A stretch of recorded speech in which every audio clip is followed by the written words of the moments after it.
Political journey was cut short in a tragic plane crash. Well, it's Monday, the 15th of September, 2025. Welcome to Prime Edition, coming to you live from Broadcasting House here in Nairobi, Kenya. Good evening. I am Muchuma Odim. And I'm Mboya. Here are our lead stories tonight. And it begins right now.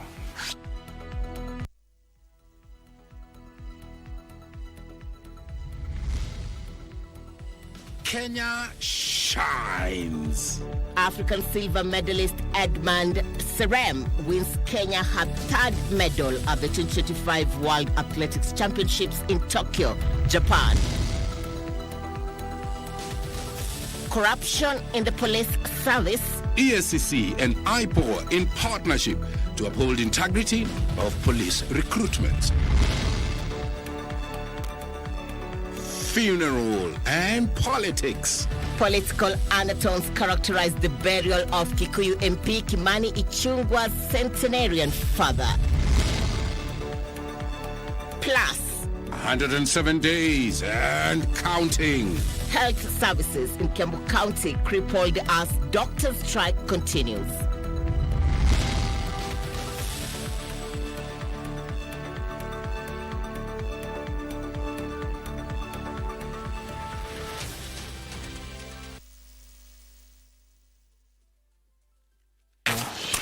Thank you very much once again for joining us. Our socials at KBC Channel 1 on X, Facebook, and YouTube. Our sign language expert tonight is Anne Wangeshi. Straight to our lead story now. Health Cabinet Secretary Aden Duale says that the government will not relent in its resolve to deal with cartels in the health sector. Duale made the assurance in Vihiga County, which is the first in Kenya to enroll staff in the Public Officers Medical Scheme Fund under the Social Health Authority, SHA. Over 3,000 employees will access comprehensive medical cover from October 2025. This story begins our coverage tonight. Health Cabinet Secretary Aden Duale says the Kenya Kwanza government is committed to providing affordable healthcare services to all Kenyans under the Taifa Care model. We want to make sure the structure and the architecture of universal healthcare is to make sure no Kenyan is left behind. No Kenyan is denied access to health because of his financial inability. Duale said he will not be intimidated by those calling for his impeachment owing to the alleged corruption scandals in the Social Health Authority. Social Health Authority Chief Executive Officer Dr. Mercy Mwangangi said they have received 4 billion shillings from the Ministry of Public Service to pay claims to the Public Officers Medical Fund Scheme. We are processing claims between today, Monday, and Wednesday, and so facilities and providers should be ready and expectant of payment of their claims. Now, as we do this, we also do have funds available, and particularly for Vihiga County, that has a high burden of teenage pregnancies. We would want our community health promoters, our nurses at the ANC service, our facility in charges to really put effort in ensuring that our teenage mothers are registered. Duale and Dr. Mwangangi spoke in Vihiga County during the signing of a memorandum of understanding between the Social Health Authority and the county government of Vihiga to entrench more than 3,000 staff members into a comprehensive SHA cover.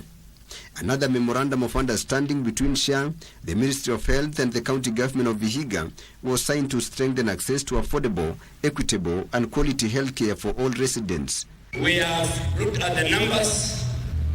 We have shared the challenges, not only on SHA, but the whole healthcare indicators, from maternal mortality rate to neonatal, to all that. We must make sure as the Ministry of Health, working with the county government of Vihiga, that the health of our people is right. Tilio Marco for Prime Edition. Let's stay with health matters. The doctor's strike in Kiambu County has stretched into its 107th day, crippling health services and leaving patients with no option but to seek services in private facilities. Now, the Kenya Medical Practitioners and Dentists Union, together with the civil society group Bunge Mashinane Kiambu, Kiambu branch, is now accusing the county leadership of neglecting the crisis and failing to engage medics in talks. Here now are the details of one of the stories we highlighted for you tonight. Bunge Mashinani, a civil society group, on Wednesday launched a citizens' petition to demand the national government's intervention in the ongoing doctor strike in Kiambu County, now on its 107th day. We are going to present this petition to the national government executive, of course, which is headed by the president. Hii petition ni kitu yenye iko kwenye the law in Kenya. That si lazima tushinde tukienda maandamano. Tuna collect 2 signatures na tunaambia Mr. President, there is a medical crisis in Kiambu County. The lobby group has joined forces with the Kenya Medical Practitioners and Dentists Union to demand an audience with the council leadership.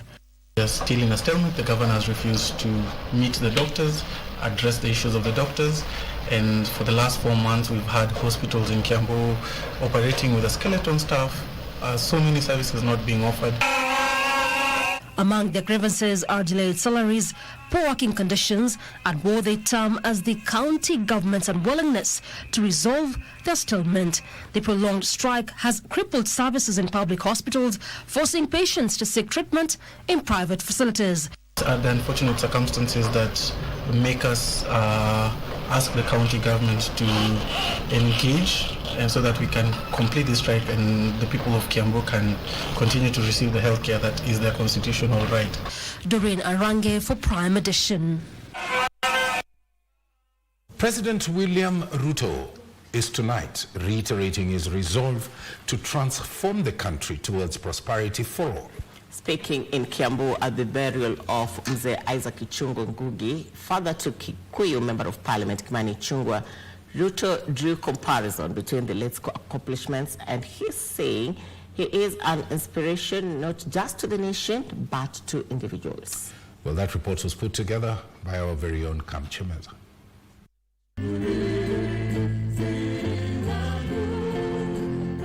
Friends, family and leaders thronged Mayaihi village in Kikuyu, Kiambu County to celebrate the life of Mzee Isaac Ichungwa Ngugi, who died at a remarkable age of 105 years.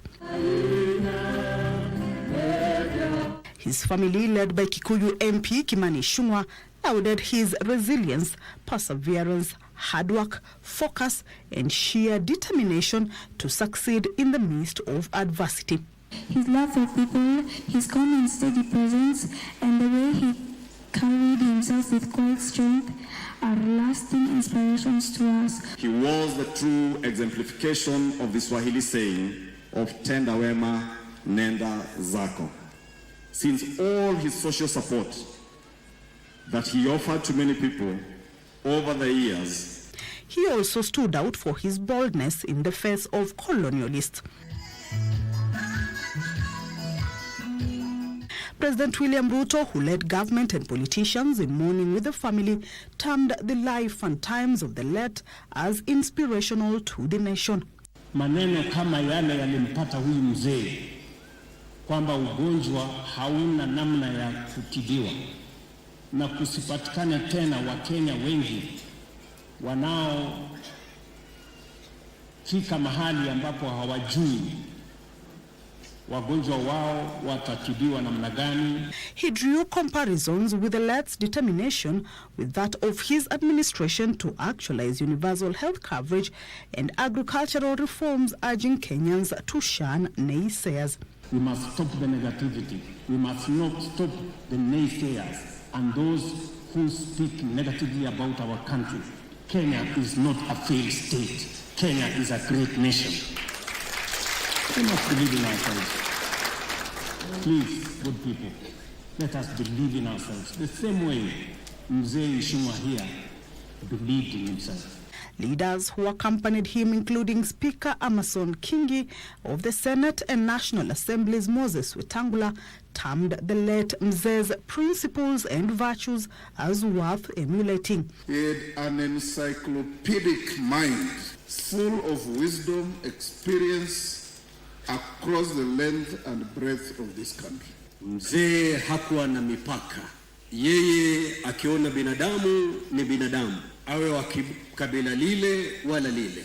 The late has left behind a widow, children, grandchildren, and great-grandchildren. Kamchiminza for Prime Edition.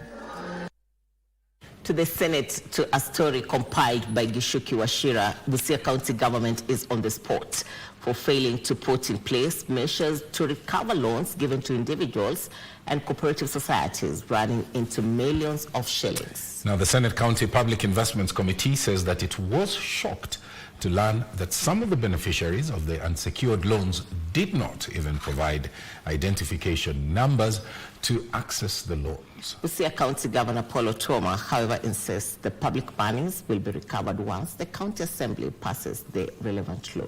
Here's that report.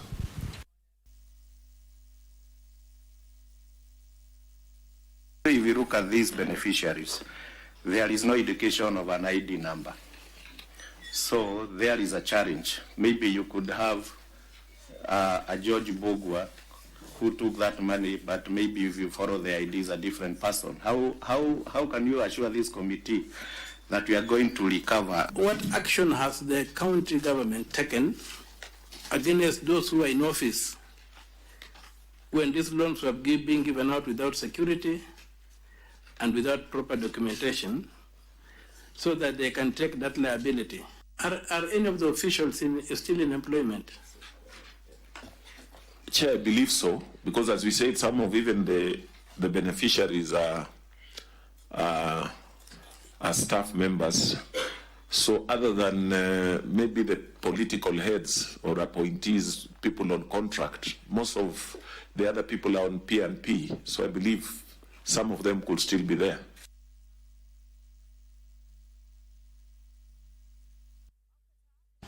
Now, the Ethics and Anti-Corruption Commission and the Independent Policing Oversight Authority have announced plans to deepen collaboration in the fight against corruption, with a particular focus on police recruitment and integrity within the service. The two institutions met on Monday and said the newfound alliance is a significant step toward improving transparency and accountability in law enforcement. Kiambu puts that story in perspective.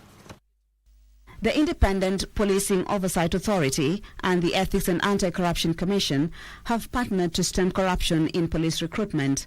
For years, the National Police Service has also struggled to shake off allegations of corruption within its ranks. We have agreed that we'll work together as the two commissions to see how we can monitor whatever is happening within the recruitment of police officers that is soon upcoming, and even the future ones. The recruitment gives an opportunity to the leadership of the police and to the governance institutions to ensure that the intake, the recruitment of the 10,000 officers is done in a more transparent. IPOA and EACC say they work to ensure a fair, transparent and merit-based recruitment that restores public confidence. Every year when we do surveys, both locally and internationally, the police service seems to come up at the top of that survey list of the most corrupt institutions. So we are going to be working together to just look at what are some of the trends, what are some of the causes. EACC and IPOA said they will share data, conduct trend analysis, and identify systemic weaknesses that allow corruption to thrive within the police sector. The two institutions further agreed to collaborate on capacity building in ethics and anti-corruption efforts through the National Integrity Academy. But beyond the formal training, we are also looking at how can we work together towards educating and bringing public awareness to the general public on matters of integrity and corruption, especially when it comes to the police service. The National Integrity Academy is not just for members of the National Police Service, but public servants and the general public can also receive training on matters, ethics, integrity and quality assurance. Kiambu reporting for the Prime Edition.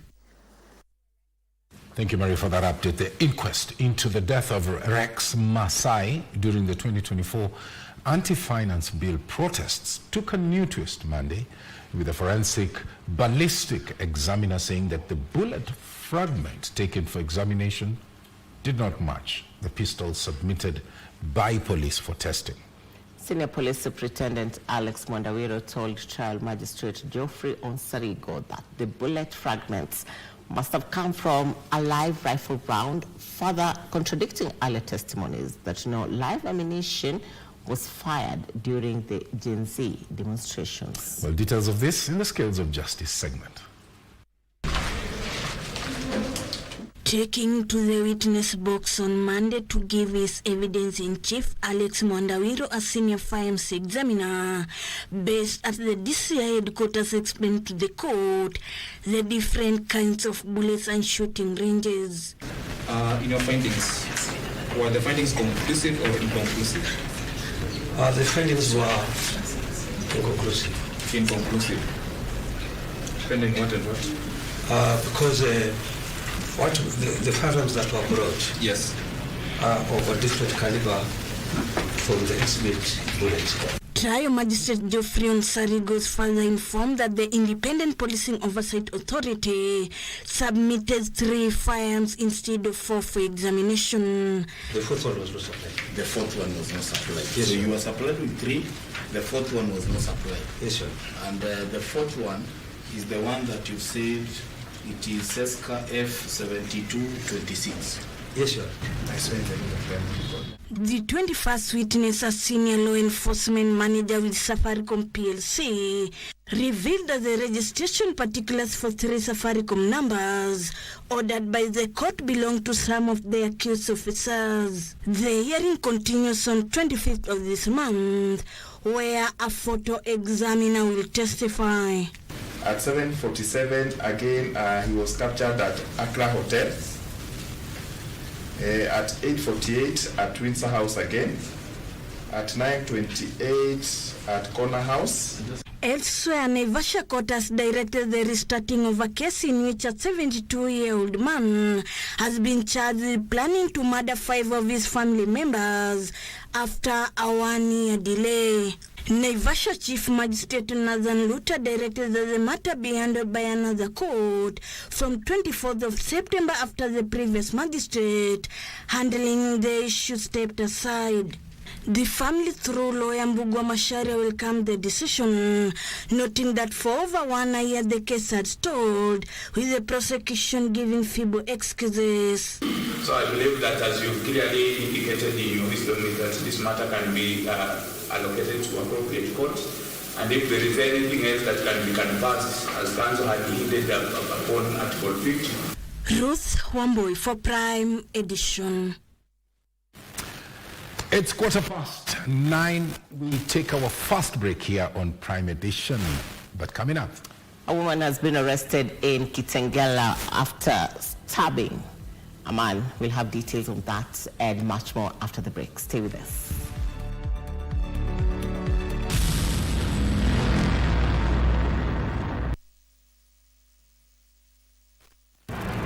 From the vibrant streets of Nairobi to the historic heart of Mombasa, from the rising voices in Eldoret to the bold ideas shaping Kakamega, a conversation is growing across generations, across towns, and across Kenya. The young Kenyans want to be heard. I believe it's trust that's broken, fundamentally. Move from, yes, we heard you, this is what we have done, and this is the evidence. Now, it all comes together in the lakeside city of Kisumu. Join the conversation live from Mama Grace Social Hall, Kisumu Town, this Thursday, 18th day of September 2025 from 7:30 p.m., where youth will meet elders, ideas connect, and change begins. Only on KBC Channel 1, in conjunction with NCIC, Korea International Cooperation Agency, and UNDP.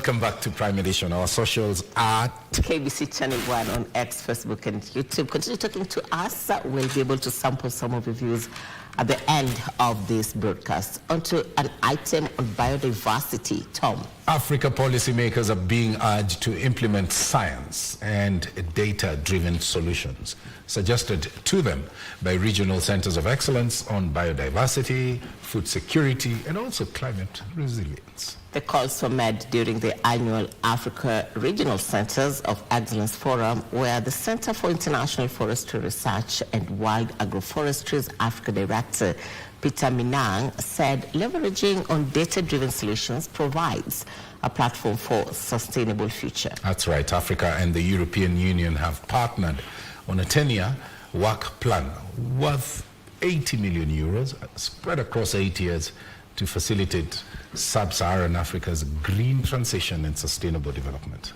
Here is that report. The annual Africa Regional Centers of Excellence Forum brought together policymakers, researchers and regional leaders from Africa and the European Union to explore how science, technology and innovation can be leveraged to accelerate the continent's green transition and sustainable development. Under the theme Safeguarding Africa's Forest, Biodiversity and Ecosystems to enhance food and water security and drive climate change mitigation and adaptation on the continent, speakers called for actionable policies. The importance of translating scientific research into political action. We are doing a lot of publication, but most of the time these publications are staying only at the level of university. And it's time now for this publication to be very useful for decision making. To try to create a little bit more of a political push to highlight the importance of science and innovation. They further urged African policymakers, research institutions and development partners to adopt a more integrated and coordinated approach towards managing the continent's biodiversity and ecosystems, warning that failure to take urgent action could lead to serious repercussions. The clock is ticking. I mean, a sort of 94% of Nairobi's water is coming from the Aberdare. If we don't conserve the forests in the Aberdare, we are not going to drink water in Nairobi. The green transition is no longer an option. It's no longer an option for Europe. It's no longer an option for Africa. And it's not an option elsewhere. While lauding the support from the European Union, delegates emphasized that credible data, accurate knowledge and effective monitoring systems are essential for evidence-based policy making. Our economies don't depend on one thing. They depend on all of these sectors to be able to move forward. I mean, for Kenya, for example, I mean, if the forests go away, and there's no water, we wouldn't have the Mao, we wouldn't have the forest, we wouldn't have the nice game reserves that tourists visit and give our country, Kenya, the revenues that we get from tourism. They also stressed the mainstreaming of nature-based solutions and sustainable land use practices in policy making for Africa to enjoy long-term benefits for both its people and the planet. Yusufar reporting for Prime Edition. Let's now take you to the counties. Police in Kitengela, Kajiado East Sub-County have in their custody a 24-year-old woman after allegedly stabbing her 38-year-old husband to death on Sunday night within Kitengela. Well, details of this and other stories making headlines in our county news roundup. According to the family of the suspect, the couple had a strained relationship for the last 2 years. Last year, the suspect is said to have stabbed the deceased in the chest after disagreement, but it was not fatal. The couple had no children. Hatujui mzozo mkali kiasi hicho umetokana na nini.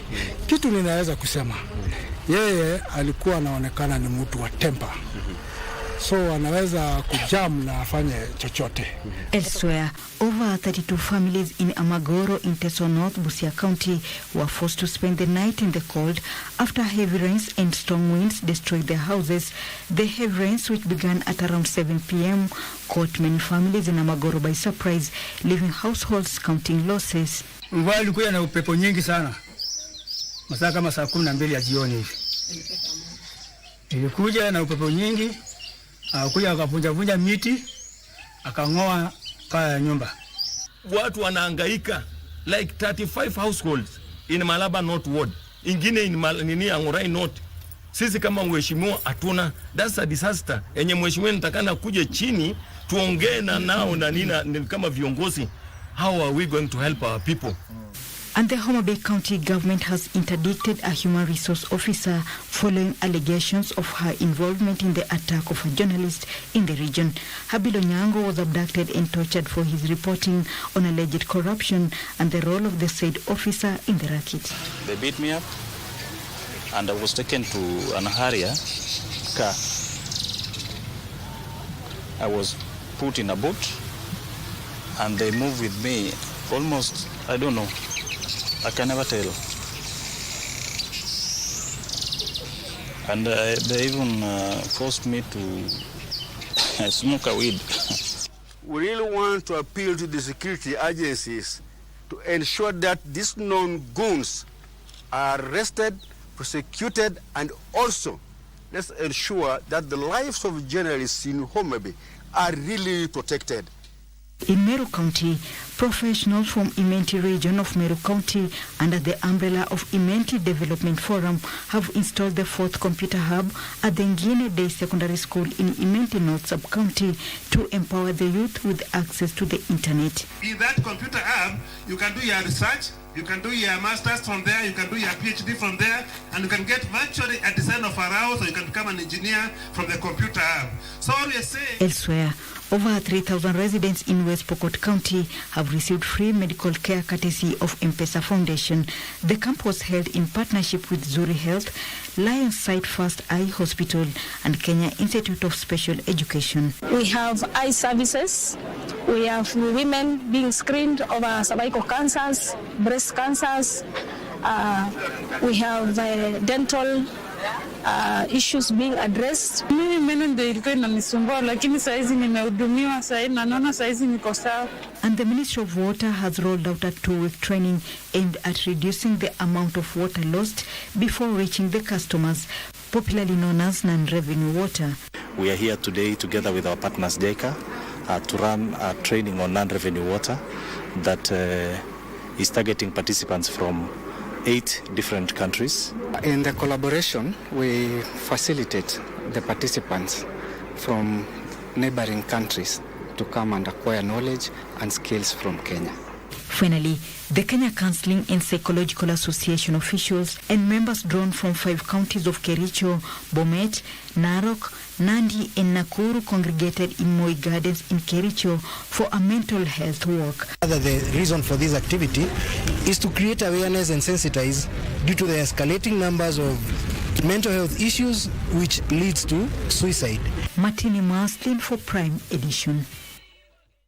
On to your favorite weekly program, The Cabinet. Kipkalia Kones was a seasoned politician who rose through the ranks to hold key ministerial positions during President Daniel Moi's regime and later on in Mwai Kibaki's presidency.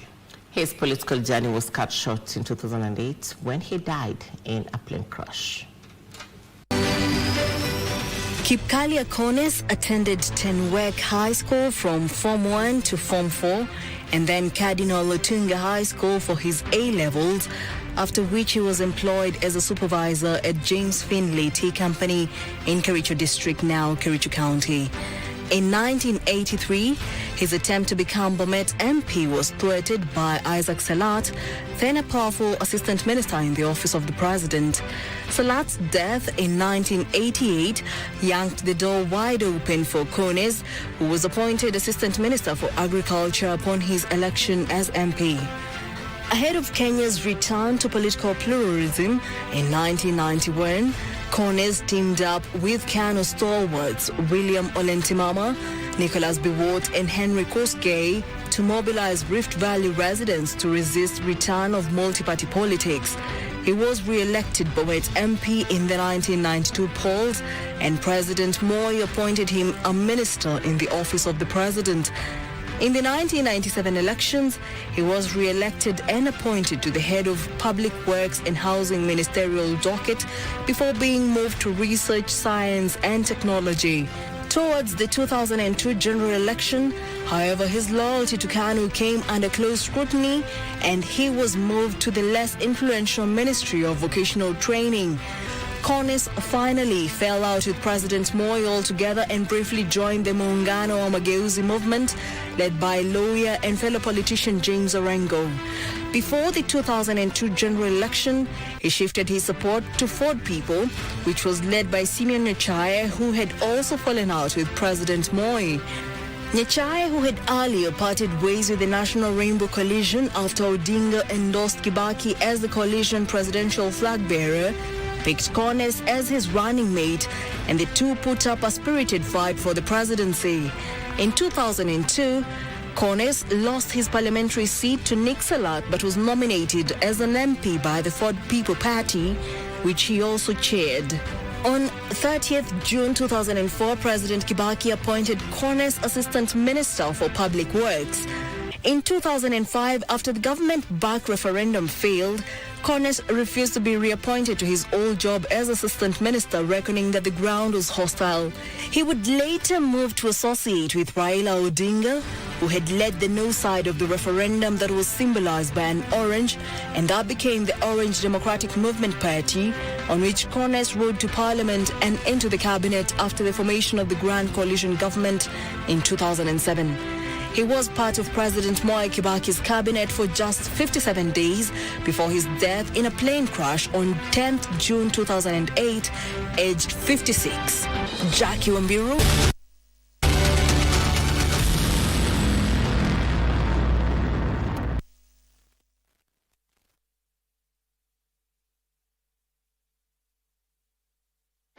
The world of governance is vast and can be alien to the ordinary man on the street. Critical issues are going to be discussed. From white papers to policy positions, it is easier to get lost in the labyrinth of words. Inside Government takes you to key global metropolis where critical decisions are made and where policies are crafted. We interview policymakers and senior government officials to highlight and enumerate government policies and projects. We take a deep dive into the underbelly of complex red tape to demystify policies across the country, across the world. Join me, O'Brien Kimani, on Inside Government, only on KBC Channel 1. Friday night again. Greetings in the name of the Most High Jah Rastafari. My good name is Marley Moses, the positive warrior, alongside... Yes, sir, DJ D-Rage, the baddest, each and every Wednesday from 10 p.m. on KBC Channel 1 TV. Tunakuletea the biggest reggae party in 254 in a yard extra niceness of reggae music, extra dose of entertainment. When the thing is nice, we have to do it twice.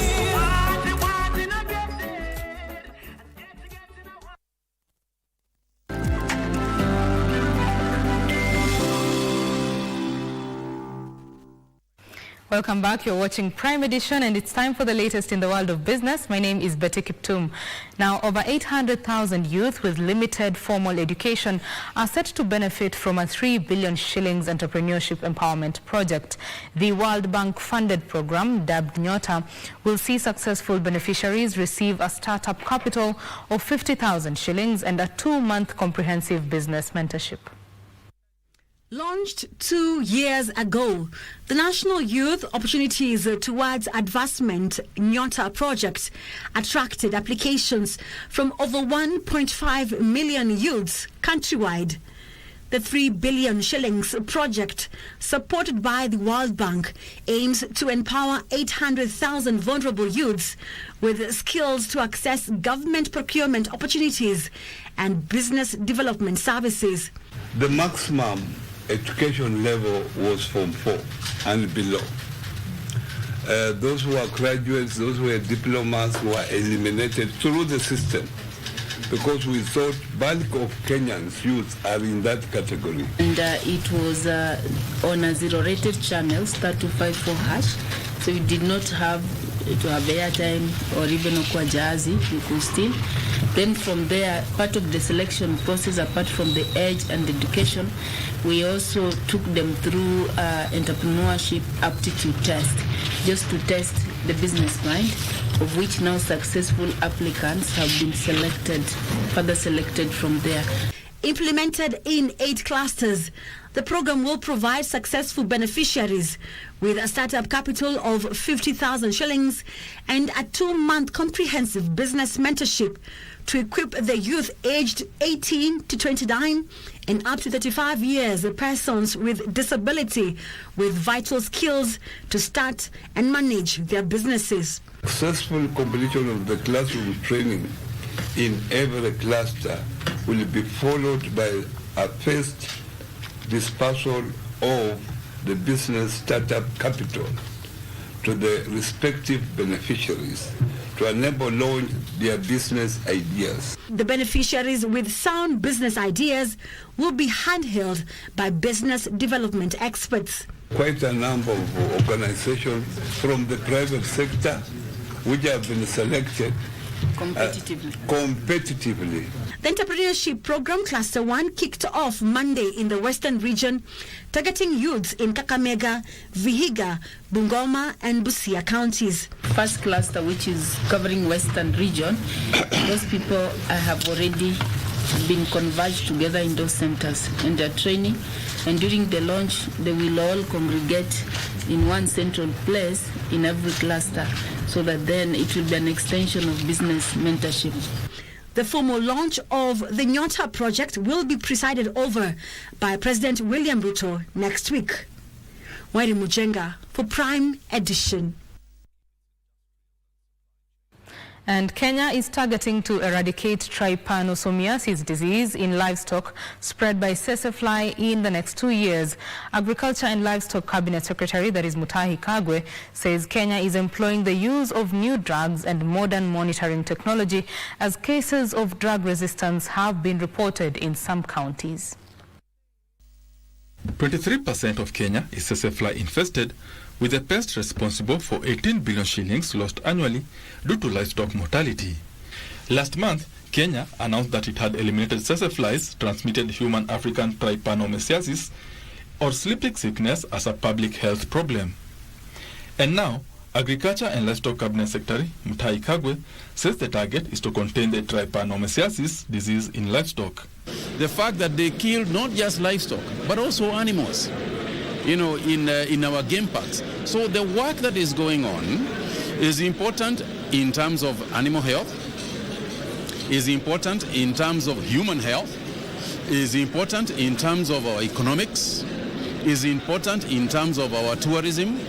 Kagwe says sesefly surveillance is being intensified in counties bordering national parks and game reserves to control the movement of the pest. We get to a point where we use science to produce substances that will repel seseflies. 38 counties are mapped out as trypanomyces hotspots, with 1 billion shillings kitty established to fight the livestock disease. This 5-year segment has a horizon of those 5 years and an expectation of resources worth approximately 1 billion Kenya shillings annually to come from all stakeholders so that we can be able to fight this neglected tropical disease. We need to monitor, we need to make sure that we have new drugs to get to the market, and this is what we are working in with our partners to ensure that there is innovation for new drugs for trypanosomiasis. Speakers called on researchers across Africa to share crucial information on the disease to control cross-border outbreaks. We are talking about a serious amount of money that we lose, and it is not just Kenya. It is the neighboring countries. It is across the sub-Saharan African, in the continent of Africa, within especially the sub-Saharan area. Benson Druba reporting for Prime Edition. And the youth should embrace mentorship and training to sharpen their skills on leadership and enhance the smooth running of organizations. This emerged during the launch of the inaugural cohort of the MD leadership training by Treasure Communications that targets to build a strong pipeline of leaders to sustain growth to fuel expansion into new markets. The 12-month training will equip 30,000 young people with key tools to step into leadership roles.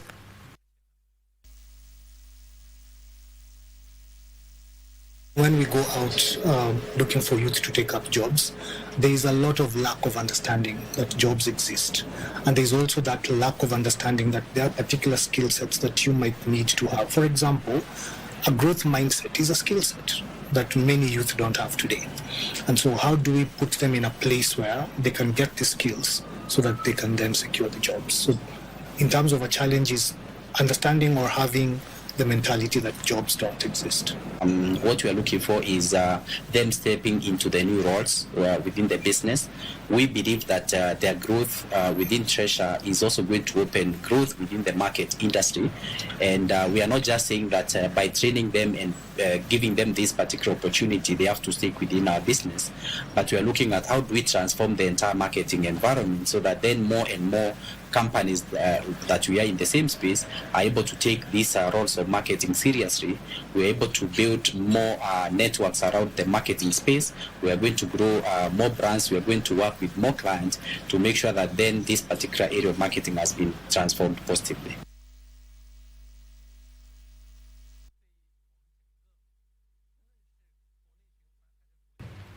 And that's the business news this evening. Thank you very much for watching. My name is Betty Kiptum. Sports news is coming up in just a little bit. Don't go too far. Have yourself a good night. Bye-bye.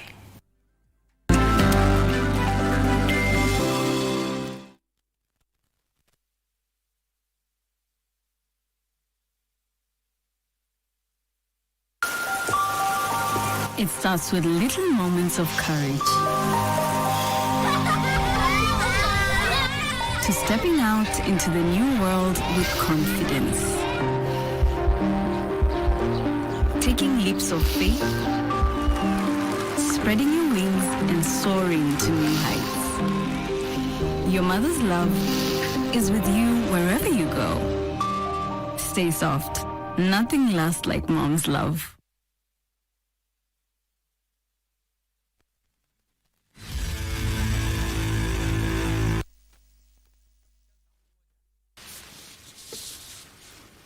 Let's get sporty now. African silver medalist Edmund Serem won for Kenya the third medal at the World Athletic Championships in Tokyo, Japan, finishing third in the 3,000 meter steeplechase final. Serem's bronze adds to the already 2 gold medals that have been won by the Team Kenya in the women 10,000 meters by Beatrice Chebet and in the marathon by Perez Jep Chirchir. After winning a gold medal at the World Under-20 Championship in Lima, Peru, and an African silver medal in Douala, Cameroon, both in the year 2024, Edmund Serem has added a senior world bronze medal to his collection after finishing third in the 3,000 meter steeplechase final earlier today evening in Tokyo, Japan. Serem clocked 8 minutes 34.56 seconds to finish behind Sofiane El Bakali of Morocco, who won the silver medal, and Jojo Bimish of New Zealand, who took the gold. Carly is beaten on the line. It's not to be a hat-trick for him. We said that Geordie Beamish could finish like a steam train, and he's done it. And at last, after so many global golds, El Bakali proves to be human. Serem's win came just minutes after Timothy Cheruiyot and Reynold Cheruiyot qualified to the final of the men's 1,500 meters. Ross, Whiteman, Cheruiyot collapsing, I think Corcoran. The Irishman may have made it as well. That was very impressive from Josh Kerr. Weissman Were also qualified to the semi-finals of the 400-meter hurdles after finishing 5th in Heat 1. Both the 1,500-meter men's final and the 400-meter men's hurdle semi-finals will be held on Wednesday.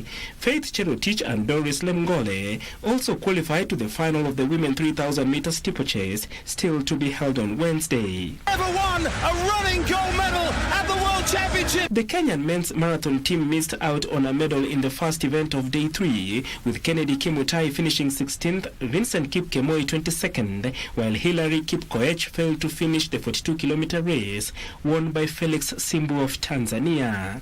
To decide who gets the World Championship gold medal, Petros with Simbu closing with every step. One of them's made history, but who gets the gold? Simbu for Tanzania has won it. The bronze medalist from 2017 has Tanzania's first gold medal in World Championship Athletics. Cricket Kenya Council insists that the planned special general meeting for the 21st of September must and will go on, despite it being challenged by a section of the Cricket Kenya officials. The main agenda of the meeting is to elect the vice chairperson of Cricket Kenya following the resignation of Maina Kamau. Their position is being contested by David Obuya and Barvesh Gohil. The Cricket Kenya Council has called for unity and urged its members to remain focused on the revival and progress of the game ahead of the planned special general meeting set for 21st of this month. A section of Cricket Kenya officials, however, want the special general meeting to be suspended, but the council, which is the supreme organ of the federation, insists it must go on as planned. The vacant vice chairperson position of Cricket Kenya is supposed to be filled during that special general meeting, with the seat being contested by David Obuya and Barvesh Gohil, who want to replace Maina Kamau, who resigned earlier this year. This follows yet another disagreement on the hosting of the Cricket Kenya T20 League this November. Just recently, a section of Cricket Kenya officials challenged the hosting of the tournament that has attracted 6 teams, leading to the Cricket Kenya Chief Executive Officer being sent on compulsory leave by the council. According to the council statement dated 15th September 2025, resolutions made at a meeting held in June to suspend the chairman of the federation are not valid, as most members were acting with their time in office already lapsed. Nominated members serve for a fixed term of 3 years from the date of their appointment. It remains a question now whether the special general meeting will indeed go on as planned on 21st of this month, and also if indeed the Cricket Kenya T20 League will continue this November, with the sponsor already having signed a deal to have the tournament held. Harambee Stars and Gor Mahia goalkeeper Brian Omondi has won the LG Sports Journalist Association of Kenya Personality Award for August following his exemplary performance in the concluded African Nations Championships CHAN 2024. Omondi helped Stars in the campaign where they lost in the quarterfinals to Madagascar. Goalkeeper Brian Omondi has been voted the Sports Journalists Association of Kenya SJAC and LG Personality of the Month for August, following his outstanding performances in the African Nations Championship CHAN 2024, where he played a crucial role for the Stars in their run to the quarterfinals. Inamaanisha starting point ya good journey ndakuwa nao hapa mbele. Dedicate ya my family, because hao ndio wamekuwa wakinisukuma, wakiniombea every time. Hata ile during nilikuwa na tukiwa match, walikuwa asubuhi wananipigia simu kuni wish well. This was demonstrated last month in the Africa Championships that just happened CHAN. We saw exemplary performance by our team. We saw Kenyans coming together. We were all united from all walks of life, which demonstrates that sports truly unites nations. Although Kenya's campaign ended in heartbreak, losing 4-3 on penalties to Madagascar after a 1-1 draw at Kasarani Stadium, Omondi stood out as one of the Stars, saving one penalty. He's got a brilliant left boot. Denied by Omondi! It's early days in this penalty shootout. Kenya topped Group A unbeaten in a pool that included heavyweights Morocco and the Democratic Republic of Congo. The team conceded just 2 goals in 5 matches. Omondi bagged home a personalized trophy and a 65 inches LG TV. Frederick Moki for Prime Edition. Kenya Ability Sports Federation has commenced national trials which will be used to select a national team that will represent Kenya in the international competitions. The trials, which attracted over 100 para-athletics, entered day 1 at Ulinzi Sports Complex, Nairobi, Kenya, with participants featuring in field events, including, among others, discus, shot put, and javelin. Athletes were drawn from 10 different countries, with the final trials set to culminate tomorrow.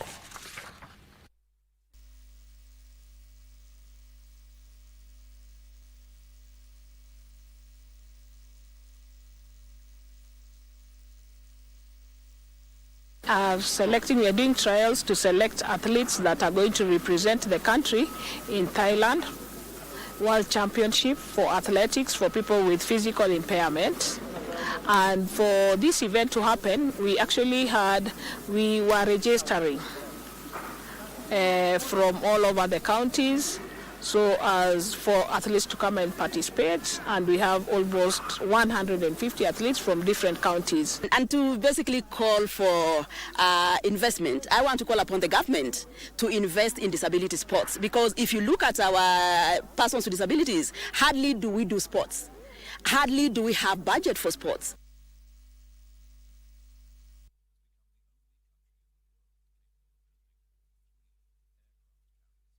Teenage sensation Cherono Kipkorir was crowned the overall Gross Lady winner of the Royal Nairobi Golf Club leg of the 2025 NCBA Golf Series. The 15-year-old who won this leg of the series during the 2021 edition carded an impressive 79 strokes, playing off handicap 7 to floor the ladies on the course and book her spot for the grand finale, set to be held at Muthaiga Golf Club on the 28th of November this year. Kevin Juma, the 2025 Royal Nairobi Golf Club champion, played to his status and emerged the overall men winner after scoring 71 off handicap 2, joining Cherono on the list of golfers heading to the finale from a field of 263 golfers who turned up at the Royal.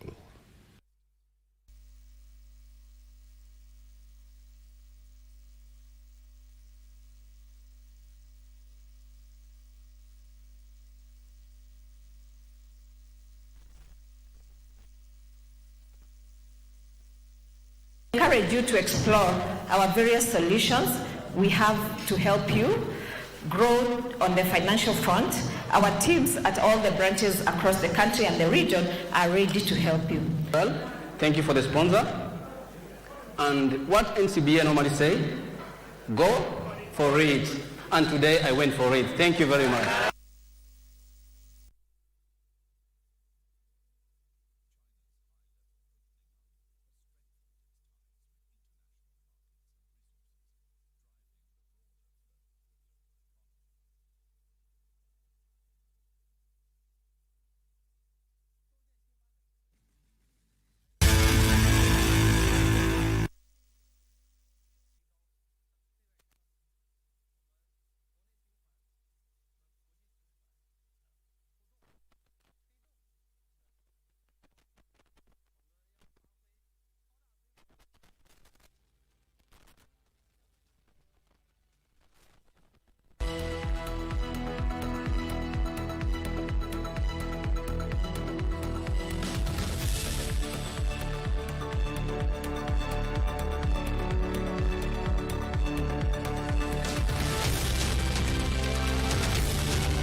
Well, we have to bring this to a close. It's 10 minutes to the top of the hour. We must go tomorrow. We're going to be back again here at 9. So make sure you tune in. Of course, a lot of you sending in their thoughts on some of our stories. Felix, all the way from Kisumu in React, Felix Odhiambo saying, we're watching you. Thank you for your feedback on our social media platforms at KBC Channel 1. Quick acknowledgements. Solite Amos, watching from Eldoret. Noah Muiruri, watching from Nakuru. The list could go on and on and on. Tom is because of time, we have to go. We'll be back again here tomorrow. Thank you so much. On behalf of the backend team, thank you for choosing Prime Edition. My name is Mboya. We'll see you tomorrow. I am Muchuma, Odim, Mosen Languages for tonight is Anwangeshi. Good night. God bless you.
from 10 p.m. kwa this TV station. Tuko na wewe. But this time round is not just about entertainment, gaming. Ni kushinda na zaidi ya yote, tuko hapa kusaidia. Niko na sanduku zako 12. 3 contestants kutoka pembe zote za nchi. Zawadi kibao na games za weekly jackpot. Na ukiuma nje, iko spin corner. Angukia yako. Full entertainment na yote na kukuja kwa same station from 10 p.m. ikiwa ni Tushinde Charity Show.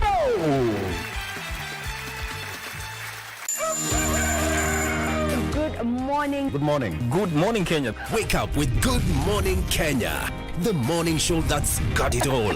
We dive deep into issues shaping our country. Youth are a voice of a nation. What is the next step for the young people? Unpacking political landscape from Monday to Wednesday. We discuss family matters. It is very important to guard your relationship. And for your health. Someone doesn't wake up and they become an addict. It's in stages. We've got you covered each and every Tuesday at 9 a.m. Every Wednesday, it's all about the viewpoint. A day in politics is like 1,000 years. Unpacking the biggest stories of the week, getting you insights and getting you ready for your day. And the package is not yet done.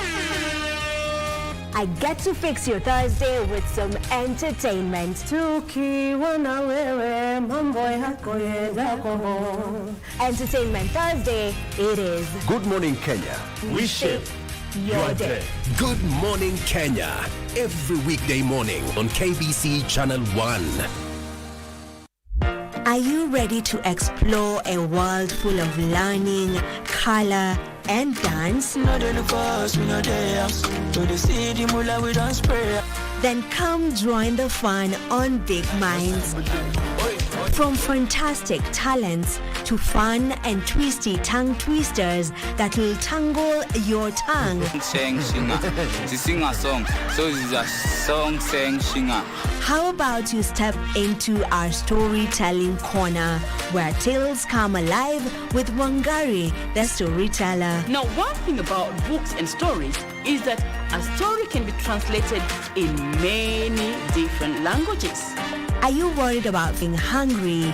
We get to cook up some tasty treats in our kitchen.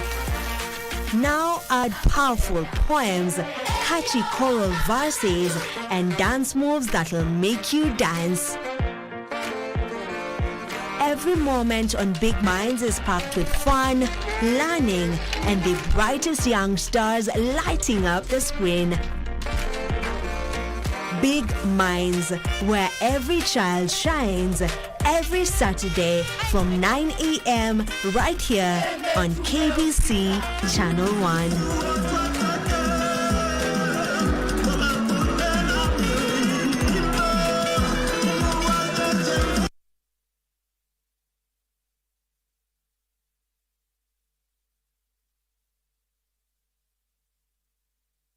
Are you a talented artist? Or are you passionate about a topic you want to discuss? But money can be very hard to find for an upcoming artist. Don't worry, Studio Mashinani has got your back. Sign up on ajira.co.ke to book a session with our music and video producers across the country. Work on your music, jingles, spoken words, and even podcasts to realize your dream. All for free. Studio Mashinani, Radani Talent. Hello, fabulous ladies. Welcome to the talk show that's all about sisterhood, empowerment, and unfiltered conversation. We will be focusing on women. We believe in women. We are really changing. We are creating a safe space for women to connect, thrive, and share. Just because you're a woman on a bike, you're labeled in a certain way. It's not just a talk show, it's a movement. When they are standing, we need to stand out. From heartwarming tales to hilarious adventures. They could ask me, Catherine, why are you learning? We're turning the spotlight on women who are breaking barriers in their individual fields. You have to have a vision. You are the leaders of Kenya today. Keeping it honest and relatable. Mental health is real. Yes. Where there is no communication, there is no relationship. Join the sisterhood on KBC TV for Dada's show. Elimu ni taa, gizani uzaga. Elimu ni bahari isiyokauka zingi. Karibu katika sanaa ya Kiswahili, bahari yenye kina kirefu. Sote tumeandika, hii kweli ni balaa. Bila shaka tunazama na tukiibuka vipaji, talanta mbalimbali ndani ya sanaa ya Kiswahili. Nina neno kwa vijana, mihadarati na pombe, bila madhara mabaya. Kuna bunge la mwanafunzi, uchambuzi wa vitabu na kulizamia swala zima la fasihi. Mchimba shimo huingia mwenyewe. Kwa hivyo unasoma dondoo, alafu unabaini ifani gani ambayo tunajitokeza. Ipate chemsha bongo, bila tafadhali wala kibali.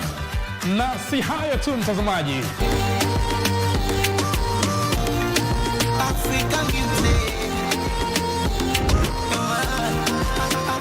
Kumbuka, ni sanaa ya kipekee. Tuchangamkie Kiswahili, tufurahie sanaa.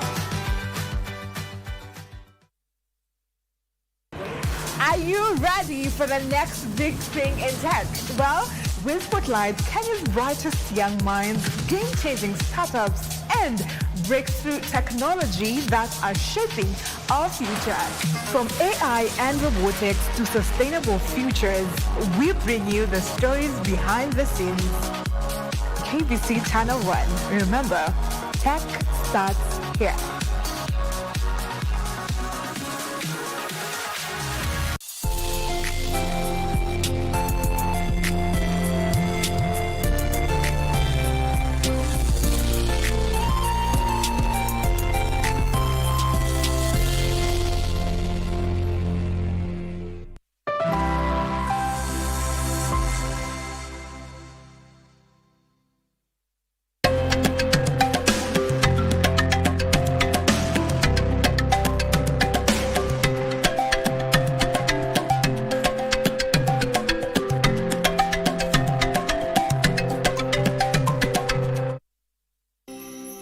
Turkana County borders the countries of Uganda to the west, South Sudan to the north, Ethiopia to the northeast.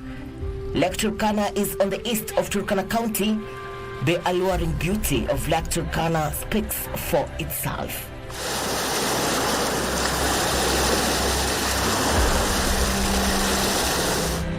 The lake was allegedly discovered in 1888 by Hungarian and Australian. It was thereafter christened Lake Rudolf in honor of Crown Prince Rudolf of Austria. The lake was in 1975 renamed by the government of Kenya to Lake Turkana after the Turkana people. The destination has continually attracted intrepid travelers to date.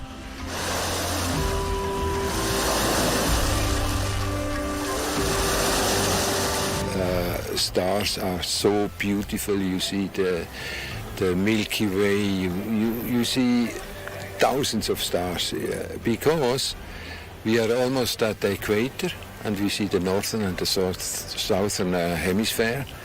So it's a paradise for people who are interested in stargazing.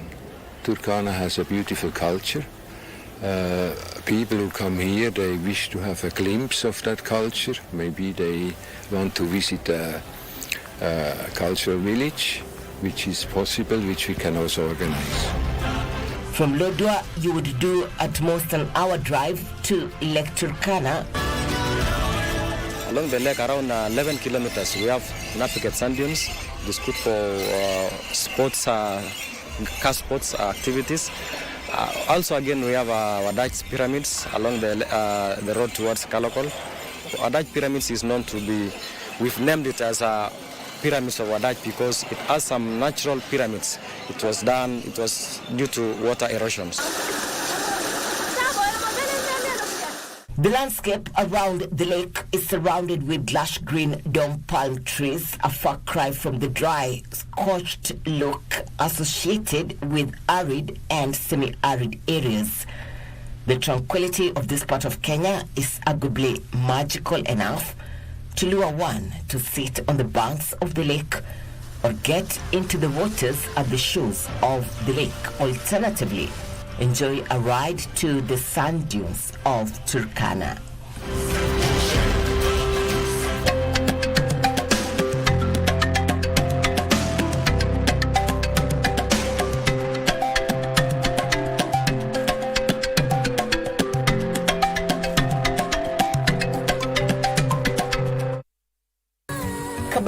Museum in Kabarnet Town, Baringo County, has 4 main public galleries that features the culture of inhabitants of the Rift Valley. Here you would get details about the topography of Kabarnet. The Kabarnet Museum was the first such facility in the central Rift Valley. It houses and showcases the culture of the communities in the Rift Valley, such as Keio, Marakwet, Kipsigis, Nandi, Samburu, and Pokot. Kabarnet Museum showcases the history of the Rift Valley from pre-colonial, colonial, and post-independence era. It is known for the fossils, unique fossils, and dating to 6.5 million years. That is the Aurorian Tucanensis. You remember recently the President of the Republic of Kenya indicated that he's going to give out visa free for people going home. I want to believe that he indicated this is the Baringo County because with 6.5 million millennia man, which is found in Baringo, next to Cradle of Mankind in Turkana. So we encourage people to come and see what the President meant to visit these museums in Kabarnet and Kipsaraman Museum. One of the way forward that came from especially the community was that we need to protect our heritage. The museum set on lush botanical gardens dotted with shrubs is ideal for bird watching.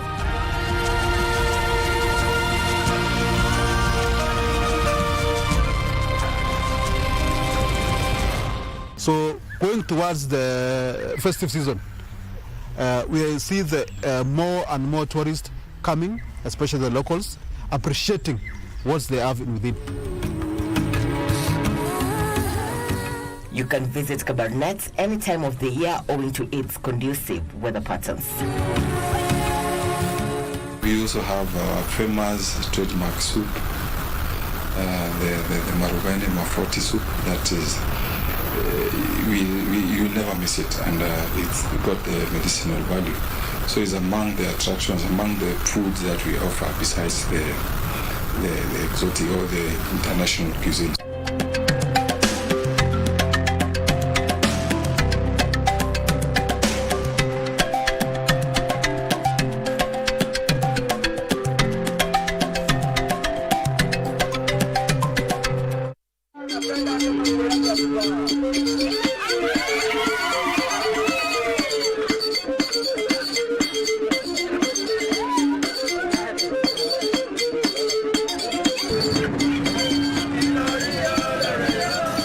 Welcome to Rusinga Island.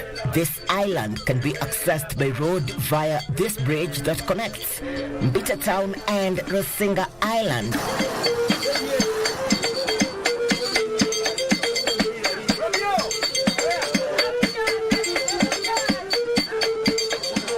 When the sun sets on Rusinga Island, Lake Victoria comes to life in a whole new form.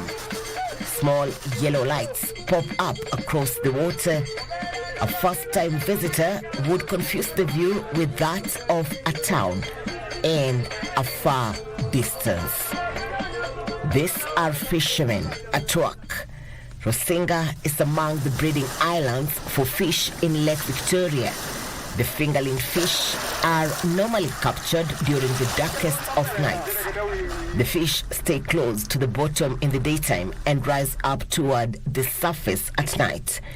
Here they are caught at night using lights, then sun-dried, sold and distributed for human consumption and as chicken feed.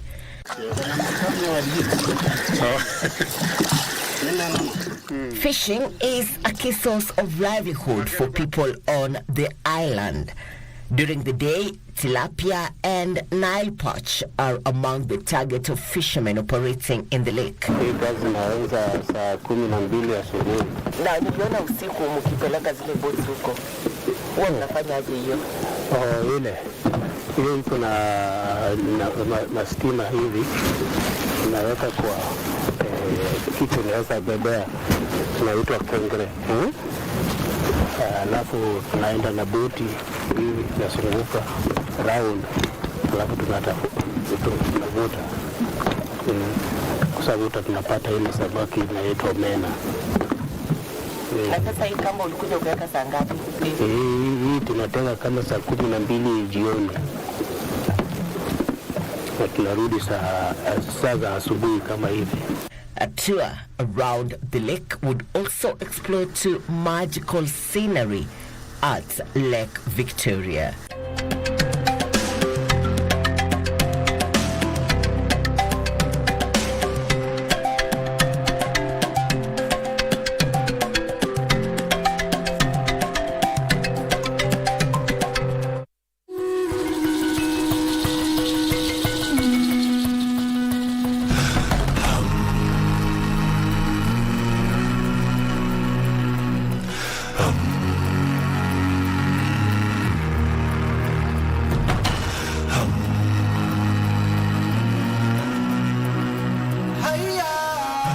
Safari to Kenya's Masai Mara National Reserve in Narok County would be one of a kind experience.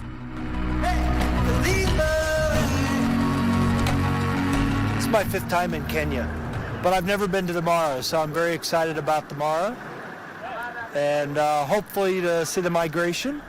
We've got actually, I think Saturday morning, a balloon reservation. Hopefully we can get down low to see the migration. What are the expectations when you go back to the United States? You know, I've been posting every day on Facebook all my experiences, so a lot of my friends have seen all these pictures, and certainly many of them are jealous and say, you know, this is something they want to do as well.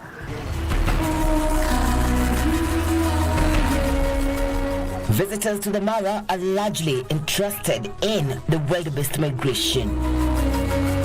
Sasa the migration is happening na pia ile tunaitanga crossing wanavuka Mara River kwenda ngambo hiyo nyingine ya Mara Triangle ama kutoka Triangle kuja pande nyingine ya Greater Mara. Tunashukuru kwa yote ambayo hiyo migration yenye inafanyika kwa sababu inaweza kuwaleta wageni kutoka sehemu nyingi kutoka kote duniani. More than 1.5 million wildebeest and zebras have crossed the Mara River from the southern part of the national park, creating such a spectacle.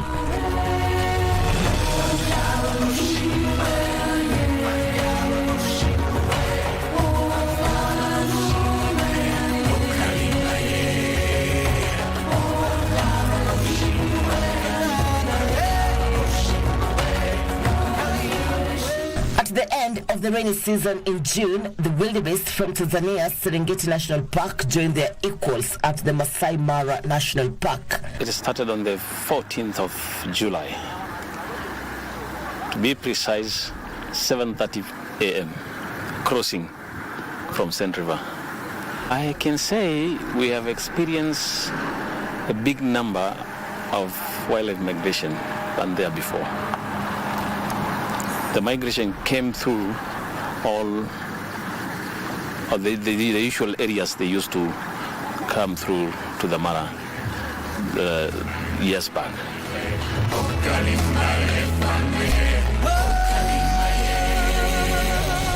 Migration is all over.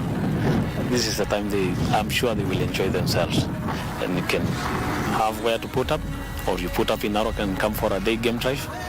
We love that. I have had so many people saying that Mara has changed.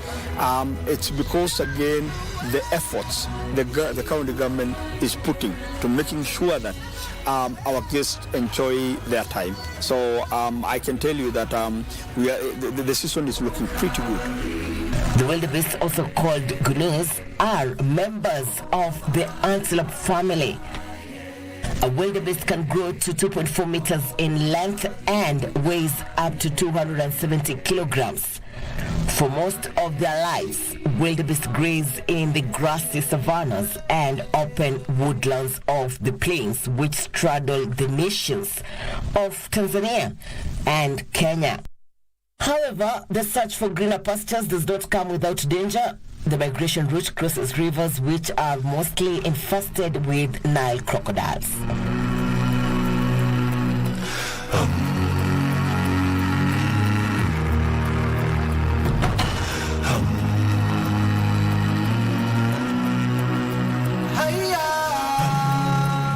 Masai Mara also hosts members of the Big Five, among them lions. This is also a good spot for bird watching. Seen a great increase in the numbers as compared to even last year, and it's growing well, and so far occupancies are looking good all the way to November, and if all goes well, I think this will be the best year since COVID.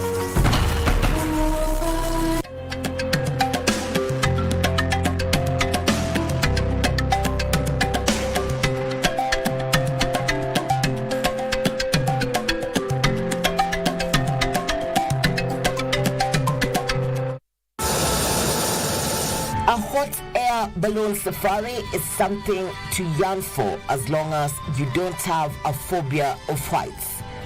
This is the Mara Triangle, a destination adjacent to the Masai Mara National Reserve, and is also known for rich wildlife and vegetation besides the wildebeest migration spectacle. More than 1 million wildebeest have crossed the Mara River from varied points into the Masai Mara National Reserve from Tanzania's Serengeti